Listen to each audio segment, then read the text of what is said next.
नमस्कार दोस्तों, भारत माता की जय, वंदे मातरम। मित्रों, बिना सूचना डाले मैं लाइव आया हूँ। लाइव बहुत महत्वपूर्ण है, इसलिए बिना सूचना भी डाले आ गया। कोई बात नहीं, आप लोग जुड़ जाइए और अपने सभी मित्रों को इनवाइट कर लीजिए, शेयर कर दीजिए वीडियो। आज सुबह सुबह मैंने एक वीडियो देखा। हमारे यहाँ बहराइच की पूर्व दलित सांसद सावित्रीबाई फुले जी थीं। वह जो है क्या मतलब होलिका दहन पर अपना ज्ञान दे रही थीं। उस वीडियो को मैंने अपने पेज से भी डाला था, आप लोग देखे भी होंगे। तो जब उनके पूरे वीडियो को मैंने देखा तो उनके वीडियो को देखने पर तो मुझे बहुत हंसी आई, उनके ज्ञान पर बहुत हंसी आई। उस वीडियो में वो कह रही थी कि हिरण्याकश्यप हमारे नातेदार थे और प्रहलाद हमारे नातेदार के लड़का थे, और ब्राह्मणों ने उन्हें गोमती, पुकार, गुटखा, आस्की और सुपर पावर, गांजा, भांग, शराब पिलाकर खिला करके बर्बाद कर दिया। तो हंसी तो आई, लेकिन बात क्या है मित्र कि वो बार बार जो है ब्राह्मणों को टारगेट करती हैं ना हर एक बात में। इस बात पर मुझे कहीं ना कहीं गुस्सा भी आता है। कारण क्या है कि ये होलिका दहन मनाए या ना मनाए, हमें उससे कोई लेना देना नहीं। ये हिंदू धर्म को माने या ना माने, भैया सभी लोग स्वतंत्र हैं, हमें उससे कोई लेना देना नहीं। लेकिन हर एक बात में ये ब्राह्मणों को जो टारगेट कर रही हैं और सवर्णों को टारगेट कर रही हैं, सवर्णों में खासकर ब्राह्मणों को टारगेट कर रही हैं, गाली दे रही हैं, तो भैया ये कहीं ना कहीं बर्दाश्त से बाहर है। और जब कुंठित मानसिकता से ग्रसित हैं ये, इनको कुछ आता जाता नहीं है। इन्होंने न कभी हिंदू धर्म पढ़ा, ना हिंदू शास्त्र पढ़ा, ना सनातन धर्म के बारे में इन्हें कोई जानकारी है। ये तर्क भी नहीं करती हैं कहीं खुले मन से। मैं तो इनका आह्वान करता हूँ पूर्व सांसद सावित्रीबाई फुले का कि ये कभी आएँ, हमको बुलाएं। इनके अंदर अगर इतना ही ज्ञान है, इनके अंदर अगर इतनी ही तार्किक क्षमता है, ये इतनी बड़ी विद्वान हैं, तो ये मुझसे तर्क करें। लेकिन इनकी हिम्मत नहीं है कि ये मुझसे तर्क करें, ये तर्क नहीं करती हैं। फिर भी ये कहीं पर दो चार अनपढ़, ना पढ़े लिखे लोगों को इकट्ठा करके वहाँ पर ये अपना ज्ञान देने लगती हैं, ब्राह्मणों के खिलाफ भड़काने लगती हैं, सवर्णों के खिलाफ भड़काने लगती हैं।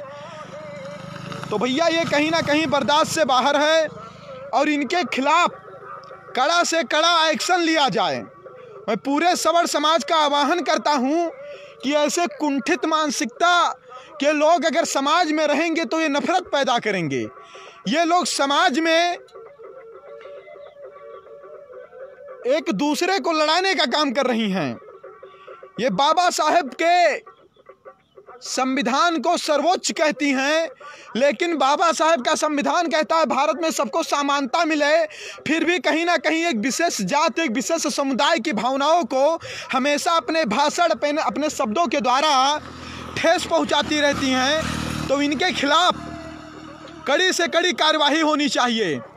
मैं सावित्रीबाई फुले को बताना चाहता हूं कि याद होगा आपको, जब आपने कहा था कि 3% ब्राह्मण मंदिरों की कमाई खाते हैं, भिखारी होते हैं, तो एक ब्राह्मण ने ही फोन करके आपको जवाब दिया था। तब आपके पास जवाब नहीं सूझा था कि आप उस ब्राह्मण के प्रश्न का जवाब दे सकें।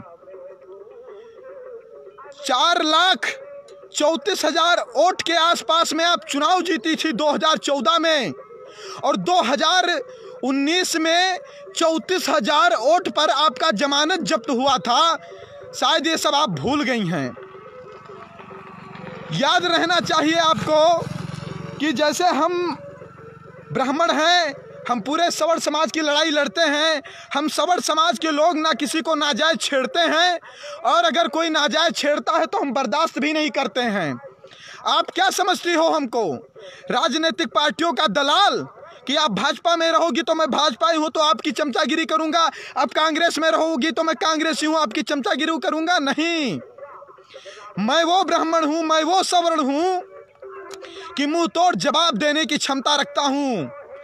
आदरणीय सांसद जी, आपको अगर कुछ आए और ना जाए, आपको धर्मशास्त्र सीखना तो हमारे पास आइए, मैं सिखाऊंगा। हिरण्यकश्यप कौन थे, भक्त प्रहलाद कौन थे, इतना श्रेष्ठ व्यक्ति, इतना श्रेष्ठ महामानव ईश्वर तुल्य भक्त प्रहलाद, आप उसे नशेड़ी, गंजेड़ी, शराबी घोषित कर रही हो। आप बता रहे हो कि ब्राह्मणों ने होलिका के साथ रेप किया और रेप करने के बाद जला दिया गया। मुझे शर्म आती है तुम्हारी मानसिकता और तुम्हारी सोच पर। लेकिन मैं सावधान करना चाहता हूं, आप अपनी राजनीति करिए, आपकी राजनीति से मुझे कोई दिक्कत नहीं है। आप अपनी पार्टी बना रही हैं, अपनी पार्टी का प्रचार प्रसार करिए, मुझे उससे कोई दिक्कत नहीं है। लेकिन अगर बात बात पर ब्राह्मणों को गरियाओगी ना, बात बात पर ब्राह्मणों को नीच और तुच्छ कहोगी, उनके खिलाफ षड्यंत्र रचोगी, उनको अभद्र शब्द कहोगी, तो याद रहे हम बाभन हैं, हम ना अपमान भूलते हैं ना सम्मान भूलते हैं। 52 साल तक याद रखते हैं और 52 साल तक बदला लेते हैं। हमें किसी से कोई दिक्कत नहीं है, हम किसी के खिलाफ नहीं हैं, लेकिन कोई संविधान और कोई कानून आपको ये अधिकार नहीं देता है कि आप हमारे खिलाफ खड़ी हों। कैसे आप कह सकती हैं कि ब्राह्मणों ने मतलब किस धर्म ग्रंथ को आपने पढ़ा है, किस धर्म ग्रंथ को आपने पढ़ा है जो आपने कहा कि ब्राह्मणों ने शराब पिलाया, गांजा पिलाया, तंबाकू, गुटखा, पुड़िया। अरे भैया शर्म आना चाहिए तुमको। उस समय क्या गुटखा पुड़िया था, उस समय तंबाकू थी, उस समय आस्की बिकती थी, उस समय सुपर पावर बिकता था। काहे अपनी हंसी मजाक उड़वा रही हो समाज में? मेरे कहने का मतलब है, जब तुम्हें कुछ नहीं पता है तो नाजायज ज्ञान मत दिया करिए। या देश और सनातन धर्म हमारे धर्म शास्त्र से चलेगा, बाबा साहब के नीले डायरी से नहीं चलेगा। तुमने कभी अंबेडकर को भी ढंग से नहीं पढ़ा, अगर पढ़ी होती तो इतनी कुंठित मानसिकता ना होती। तुमने दलितों को सिर्फ भड़काया है, उन कम पढ़े लिखे लोगों को सिर्फ उकसाया है, नफरत की जहर बोई है, नफरत की राजनीति की है तुमने। तुम्हें कुछ नहीं आता जाता है। लेकिन इतना याद रहे, ये बहराइच है, उत्तर प्रदेश है, ये नफरत के बीज नहीं बोने देंगे। यहाँ पर राजनीति करनी है करिए, कोई सबको स्वतंत्रता है, व्यक्ति की आज़ादी है, लेकिन तुम्हारी स्वतंत्रता वहीं तक है जहां किसी दूसरे के स्वतंत्रता को नुकसान ना पहुंचाए। और जब आपकी स्वतंत्रता की वजह से कोई समाज अपमानित होने लगेगा, जब आपकी स्वतंत्रता की वजह से किसी को घुटन महसूस होने लगेगी, तो फिर जान लीजिए क्या नुकसान होगा। आप बार बार एक समाज को गाली दे दे करके आप क्या करना चाहती हो, क्या साबित करना चाहती हो? मेरे सवर समाज के लोगों, जितने लोग जुड़ रहे हो इसे शेयर करो, शेयर करके सावित्रीबाई फुले तक मेरी बात पहुंचाओ। हमने इस देश और धर्म के लिए लड़ाई लड़ी है, हमने देश धर्म के लिए अपने जान गंवाए हैं। हमारे बाप दादा जब सीने पर खंजर खाए हैं तब आज तुम दलित समाज में जिंदा हो, नहीं तो अब तक कन्वर्टेड मुसलमान बन जाती हैं। आप धर्म के लिए लड़े हैं, अकबर बाबर की तलवारें सीने पर खाई है तब जाकर के तुम जिंदा बची हो, और आज हम ही को टारगेट कर रही हो, हम ही को गरिया रही हो। हमारे बाप दादाओं ने 565 रियासतें दी, तब आज प्रधानमंत्री आवास योजना के तहत तुम्हारे घर बन रहे हैं। हमें कोई दिक्कत नहीं है। देखिए, हम ये नहीं चाहते कोई हमें प्रणाम करे, नमस्ते करे, सम्मान करे, हमें कोई उम्मीद नहीं है। तुम्हारे अंदर संस्कार ही नहीं, तुम सम्मान क्या करोगी? लेकिन अगर तुम्हारे अंदर सम्मान करने का संस्कार नहीं है तो तुम्हारा अपमान सुनने के लिए हम लोग बैठे ऐसे नहीं हाथ पर हाथ रखकर बैठे रहेंगे। अपनी राजनीति करिए, लेकिन हमारे समाज को गरिया कर राजनीति करोगी तो तुम्हारे लिए नुकसानदायक होगा। अभी तो सिर्फ और सिर्फ सांसदी खत्म हुई है, तुम्हारे इन्हीं बातों की वजह से तुम जिला पंचायती, गांव की पंची तक नहीं जीत पाओगी, इतना जान लो। खुला चैलेंज है हमारा। अपनी बातों को, अपनी जवान को लगाम दीजिए, संभालिए। और जो तुमको बहुत ज्यादा प्रेम झलक रहा है जय भीम और जय मीम पर, तो जोगेंद्र नाथ मंडल की कहानी उठा करके पढ़ लीजिए, आपको पता चल जाएगा। जोगेंद्र नाथ मंडल की कहानी पढ़ लीजिए, आपको पता चल जाएगा। हर एक बात में मंदिर पर उंगली उठा दो तुम, पंडितों पर उंगली उठा दो, तुम ठाकुरों पर उंगली उठा दो, तुम बनिया पर उंगली उठा दो, तुम अग्रवाल श्रीवास्तव पर उंगली उठा दो, तुम आरक्षण का लाभ भी लेती रहो, हम पर उंगली भी उठाती रहो, खैरात भी खाती रहो और अपने आप को खैराती भी ना कहो।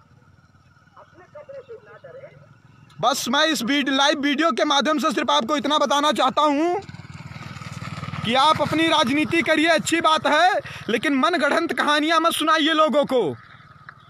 किस धर्मशास्त्र में लिखा है, किस ग्रंथ में लिखा है कि भक्त प्रहलाद को ब्राह्मणों ने शराब पिलाया था, आस्की की पुड़िया खिलाई थी, तंबाकू खिलाया था? किस धर्म ग्रंथ में लिखा है, किस में लिखा है बताइए? तुमसे हमने जब मनुस्मृति के बारे में पूछा, आपको नहीं पता था कि मनुस्मृति किसने लिखी है। अगर हम आपसे पूछ लें गीता का उपदेश किसने दिया था, तुम्हें नहीं पता है। तुम राम को काल्पनिक बताते हो, तुम राम को काल्पनिक बताती हो, तुम भगवान को काल्पनिक बताती हो, उसके बाद झूठी मूठी कहानियां भी गढ़ती रहती हो। तुम राम को काल्पनिक बताती हो, उसके बाद शंभुक ऋषि के वध पर रोना भी रोती हो। तुम सबरी के झूठे बेर को सच नहीं मानती हो, लेकिन शंभुक ऋषि के वध को सच मानती हो। थोड़ा दिमाग लगा करके ज्ञान दिया करिए। मैं तुम्हें खुला चैलेंज देता हूं, तुम्हारे पास इतना ज्ञान है तो आकर के मुझसे तर्क करो, मैं तर्क करने को तैयार हूं। तुम चाहे धर्मशास्त्र पर मुझसे तर्क करो, अपने हिंदू धर्म पर मुझसे तर्क करो, या हमारे ग्रंथ पर तर्क करो, ब्राह्मण पर तर्क करो, ठाकुर पर तर्क करो, सौर समाज पर तर्क करो, हर एक तर्क का जवाब देने के लिए मैं तैयार हूं। लेकिन खुला चैलेंज देता हूं, खुले मंच से तर्क करो। 4 अनपढ़ लोगों को बैठा करके ये नाजायज वाला ज्ञान, उलूल जुलूल वाला ज्ञान मत दिया करो, समझ गई? बस यही संदेश देना चाहता था आपको। हमें तुम्हारे राजनीति से दिक्कत नहीं है, लेकिन तुम्हारी राजनीति ब्राह्मणों को, ठाकुरों को गरिया कर होगी, यह हमें बर्दाश्त नहीं होगा, इतना जान लीजिए। और मैं देश के शासन प्रशासन सरकार से कहना चाहता हूं, 70 साल से इनको हम आरक्षण दे रहे हैं और आरक्षण पाने के बाद इनके अंदर सिर्फ नफरत का जहर पैदा हुआ है। ये जिनको जय भीम और जय मीम बता रहे हैं ना, ये पाकिस्तान जाकर देख ले, इनके जय भीम जय मीम वाले इनके साथ क्या कर रहे हैं। बाभनों ठाकुरों की वजह से जिंदा बचे हो, धर्म में बची हो, और बाभनों ठाकुरों की वजह से रिजर्वेशन पा रहे हो। बाभन ठाकुर हिंदू धर्म की वजह से आपको रिजर्वेशन का लाभ मिल रहा है, और उसी धर्म को बार बार गाली दे रही हो तुम।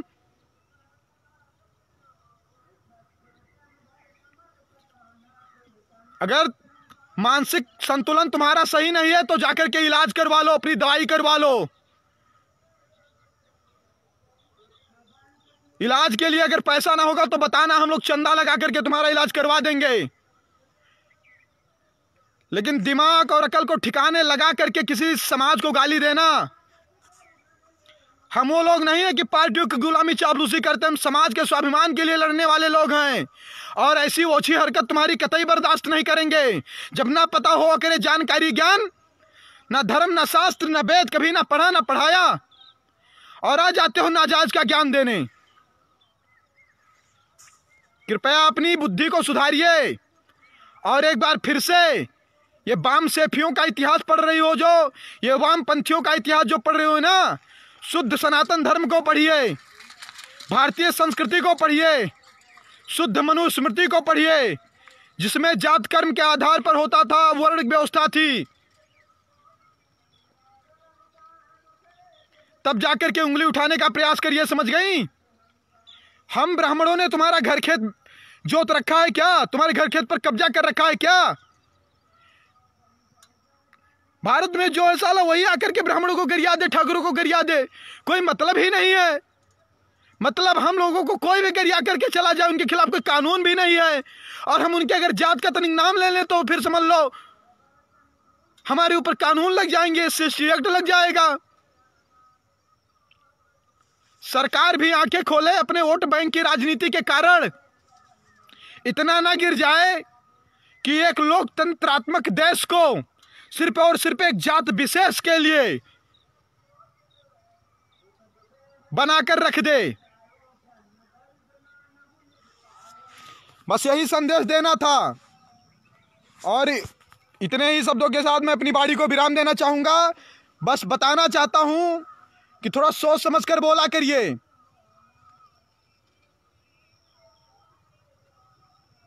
जय हिंद, भारत माता की जय, जय भवानी, जय दादा परशुराम, जय श्री राम।